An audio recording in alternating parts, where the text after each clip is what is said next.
Now, my producer just said, oh, look, the light in the corner of the room is really bright. And you know what? It's always great to have light sources you can use. But I just want to demonstrate why shooting in direct sunlight can be very challenging and won't always give you the results you want. Now, we've moved the camera over here, and you know, the light is interesting. We've got some dappled light on the wood paneling there. Now, that light's very bright, and David's probably going to squint a little bit when he's in that light. So one of the things you can do, and the reason I get a 5-in-1 reflector, is that when you remove the outer shell, you end up with a silk screen. And what you're able to do is put that like so and control that illumination. Now what I just need to be careful of is obviously we're only controlling the illumination on his face, but we're still seeing the shadow on the wall, and we get this harsh line. So that's not really going to work for me. And again, the light's okay. If I can just see that, let me just actually put this on a stand, because as kind as David is to help hold that light up, if he's being interviewed, which is the situation we find ourselves in here, it's going to look a bit peculiar if he's got a reflector in his hand. So again, using this very handy holder. And again, this is probably one of my most common lighting tools. Use it in all sorts of situations. Now, if I can, that's not looking too obvious in the back of shot that it's a reflector. And what I can do is just close up here and open my iris. I'm using a prototype of the MTF adapter here for my EOS lenses. Now, that's a pretty interesting shot in terms of light-wise on his face, but I've got not enough light coming back to see his face properly. So what I can do there is if I grab my other reflector, because I carry two, and this one, instead of having a translucent middle, I have a black middle, so I can use it as a flag, or I can add reflectors. Now what I'm going to do here is I use this, I don't know if you can see that, John, there's a sort of fine weave of silver and white on this reflector, or on the other side I've got just silver. Now, because David's a rugged looking man, we can get away with using harder light. So I'm going to put this on to my Laster light here and just pop this off here. You do find yourself doing a lot of fiddling around when you're lighting. It's just, you need to get used to it, because you need to test if something's going to work or not. And just, you know, these multi sort of reflectors are great, but you obviously need to spend some time changing over. It doesn't take long, but you just need to factor that in. And what we can do now is simply bounce that light back into David. And again, I just need another stand, another holder. And so here, I'm just simply bouncing the light around that. Take this C stand. Now, if you don't have a C stand, this big metal stand here, a lighting stand will do the job. But just for speed, for this demonstration, this is a professional lighting stand, and the great thing is you can stand on them, get them into awkward places. They're not very expensive, but they are quite bulky, so the chances are you won't carry one on every job. But I do for the purposes of these demos, and I just need to find my clamp. This is a great kit. This is a Matthews mini grip kit, and how this works is you have a knuckle and an arm, and on the end of it you've got the attachment, which means you can clamp it onto your reflectors. And when you're working on your own, what it allows you to do is put it on a stand like so. Always make sure the weight is going to be over the longest leg.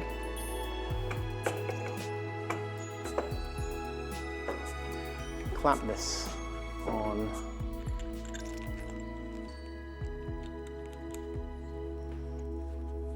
What I want to do is bring that into about there. So that stand needs to come down, move it across.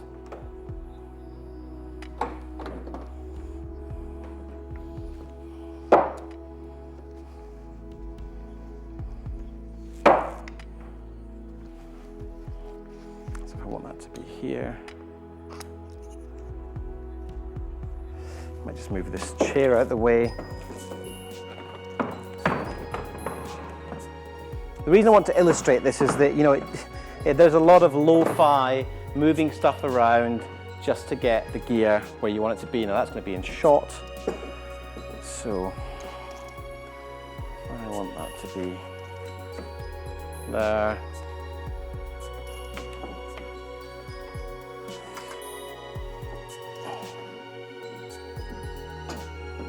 Now,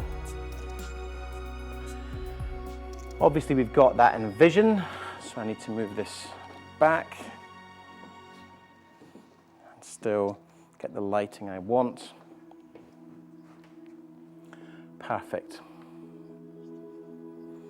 So what I've managed to do there is diffuse the light coming in the window, which you can see the effect coming through the diffusion, and bounce what light is left using the silver reflector back into David's face. Now the color temperature is a little bit warm, but I can cool that down in post-production. So this looks nice in terms of the light quality, but the actual frame itself is pretty ugly. You know, we've got this window to the right of him, which just doesn't look very nice. We're seeing too much information. Now we're shooting here at an aperture of f8.7. Certainly, rather, we could open up the lens, shoot at a faster aperture, put some neutral density in front of the lens, but I still don't really like it. I don't like to have interviews too close to a background. So let's just consider one more option in here where we can take advantage of that light. And I think the way to do that will be to come right back down here. This is Izzy, everyone. Hello, Izzy. She's making notes for us so we can give this to the editor and it'll make sense. What we could do is shoot on a very long lens right down the desk, still using that natural daylight. So I think we'll do that now and see what kind of effect that gives. We can still use the lighting as set here. So let's do that, I think. Okay, so what we've done is we've moved the camera down the table here. We're quite a distance away, probably 5 or 6 meters now from David. I've put my 70-200 lens on and we're sitting at 70 millimeters here. I've also added my variable neutral density filter, which will allow me to open up to f2.8, which is what I'm shooting at, because I want to try and throw the background out of focus. Obviously, the first thing we notice here is that that reflector can't stay where it is. So let me just move that. Because what I want to do is get that out of vision, but still have the effect so that we can there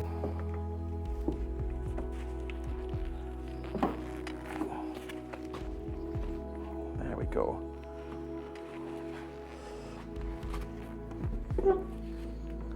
The building, hopefully he will help me by helping to balance this reflector. And so to get the right position, there we go. I can just see there, that light is just coming up onto David's face. So it needs to make sure the light's actually doing what we need it to do. Now, my concern here is that we're still not far enough away from the background to throw that background out of focus. Now, I can't use this shot as it is at 70 millimeters because I need that light, that diffuser to be where it is so we keep the light nice and diffused on David's face. So I'm going to close the lens in. And there's a shot there at 200. That's 135. Now,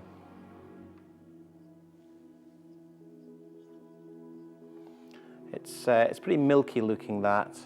I'm not sure why. I think I'm using a prototype of the burger, not the burger adapter, the MTF adapter, sorry Mike.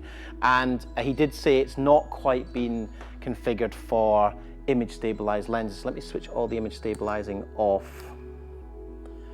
And optically, that's just looking a little bit.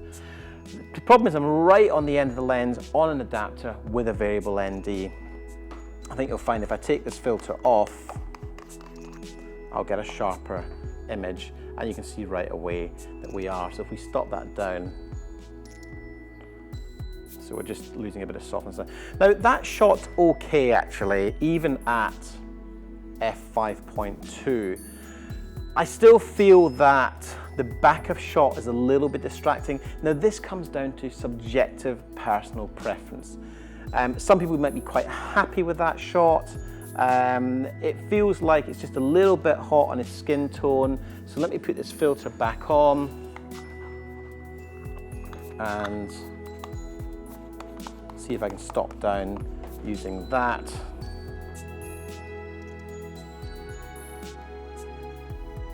And open up my aperture.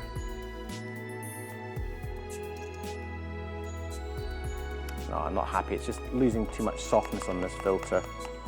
You know, when you're on the end of a lens, any filtration is going to have a very different effect than if you're working at the shallow end of the lens. If I can just drop this exposure down on the MTF box, just drop that down to around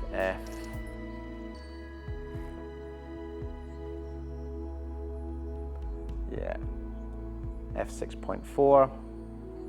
The only thing I think I'm going to do now to try and dress this a bit more is just quickly close those curtains, because in this situation I'm just not 100% happy that the shot works, and so I can just simply do that. Try and get rid of that tear.